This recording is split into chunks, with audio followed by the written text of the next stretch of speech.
लोटसच्या बिया ॲमेझॉनवरती किंवा फ्लिपकार्टवरती मिळतात.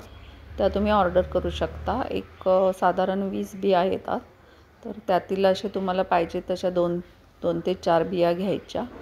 इथे हा जो भाग आहे तो रूट्स प्रोड्यूस करतो, पण तो तुम्हाला तोडावा लागतो. अदरवाईज मग जो कोंब आपण म्हणतो तो येत नाही. सो हा भाग तुम्हाला कशाने तरी, मला तर हातोडीने तोडावा लागला होता. अशा प्रकारे तोडायचा आणि मग तो पाण्यात घालून ठेवायचा. मी आता साधारण 3 ते 4 बिया घेतल्या होत्या. एका बिईचं दाखवते. हे काही दिवस तुम्ही ठेवल्यावर त्यातून अंकुर फुटतात. हे अंकुर येत आहेत. प्रत्येक बीमधून तुम्हाला दिसेल की अंकुर आलेले आहेत.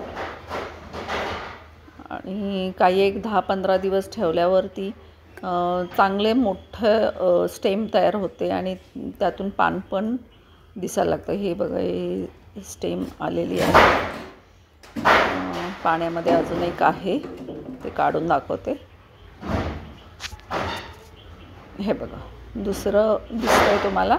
त्याच्यामध्ये स्टेम आणि एक पान पण फुटलेलं आहे. सो आता मी हे परत पाण्यामध्ये ठेवणार आहे अजून 10-15 दिवस आणि मग एका मोठ्या बाऊलमध्ये मी ते ट्रान्सफर करेल. ह्या काचेच्या भांड्यामध्ये आता मी ठेवणार आहे, जारमध्ये. त्याच्यामध्ये पाणी घालून असं थोडे दिवस ठेवायचं आणि पान व्यवस्थित आलं की मग बाऊलमध्ये